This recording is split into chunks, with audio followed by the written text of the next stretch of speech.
I'm Liberty Goodswen, a felting artist and teacher, and in this clip I just want to run through a few tips it's good to know when you're starting out felting. First of all, when you're holding your needle, if you're not having a holder, a wooden holder or a plastic holder, try and hold them at the very tippy bit where you've got the bend there, and go down vertically. If you try and hold it like a pen and bend into the mat like this, you'll find that your needle will bend and eventually break. So try and hold it always very at the top. Now I'm going to run through a few little tips using the actual wool. First we're going to go through blending. I've put the wool on this white piece of felt so you can see the different colours. These are all different shades of green.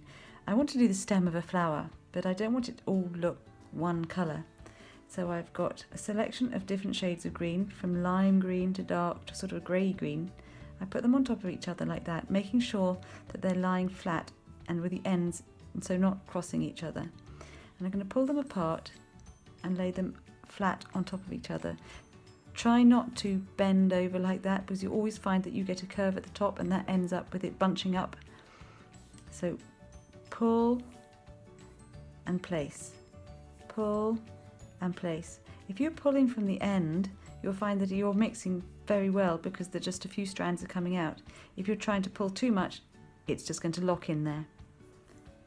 So just do that a couple of times, 10 times really, for something well blended. You don't always want it really well blended. Sometimes to have a streak of dark or streak of light really works nicely. There we have blended wool. Next we're going to do twisting. Because this is going to be the stem of a flower, I want it to be a bit like this tulip, quite smooth and straight. So for smooth and straight with wool, if you twist it, it can be really good, like that. So I'm going to twist. I'm going to get my pink needle, which is my 38, and I'm going to fix one end in place where I want it, like that. So that's reasonably secure. And I'm going to twist. I probably put too much wool in there. I'm going to take some of that out. I don't need quite that much. And we're going to twist and twist, and that keeps all the loose ends inside and being twisted. I want to do this in a slight shape, slight curve, like that. And that way I've got a nice neat line. If I want to neaten it up even more,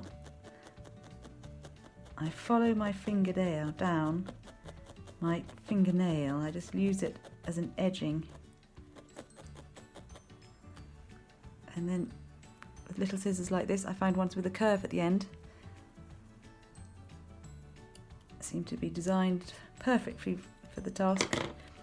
And there we go, neatening up at the edge. Again, I just put my finger there and work down the nail. If I did that, that could be painful. So there we are. So you've got a nice line. Next is fixing. If I wanted to add a leaf, say made of craft felt, I could add it like that, and I could just prod through down the central vein of the leaf, and it would stay in place reasonably, but any give or take, it would come off quite easily. So what I'm going to do with that, I'm going to take a contrasting wool colour, maybe a bit of yellow, or possibly even a bit of white.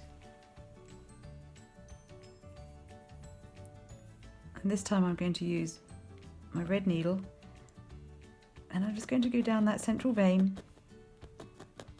I did give it a little twist there too, just to make it a strip of wool, sorry. There we go. So now we have something that is fixed. No glue, no needle and thread, but that is fixed quite well there. I'm also going to fix this little flower on top, but for that I'd like a little ball. Now to do that ball, I'm going to be doing some rolling. Rolling is especially useful because if I want to try and get a ball in there and I have loose wool, if I use this colour here, you can see it's going to be quite difficult. How do I get that as a ball? I have to pull it in with the edge of my needle like that, and I'll be going round and it will take me a while.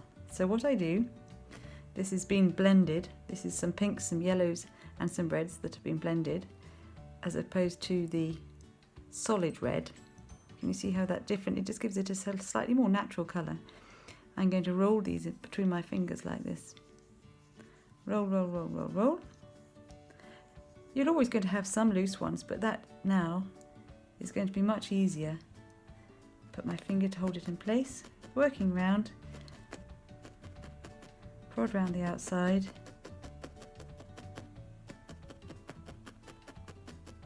and I have my ball. I go over it a little bit on the centre, shape it, and there you go. So those are few little techniques for actually shaping the wool as you're using it.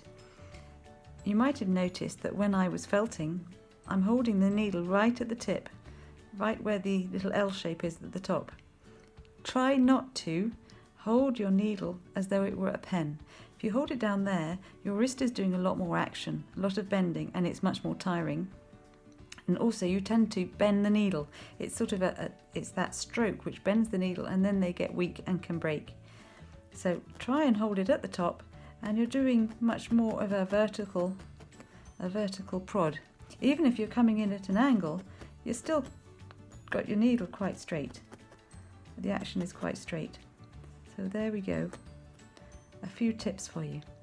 I hope they help. I hope you found those tips helpful. If you want to do some more felting and are looking for an online club, there's always the Home Felt Club. To find out more, visit sweetlibertybelle.com, and on there you'll find all about the Home Felt Club. We have monthly tutorials and projects, an online community and discounts for supplies as well. If you'd like to find out more, you can always email me, Liberty Goodswen. I look forward to seeing you there. Bye for now.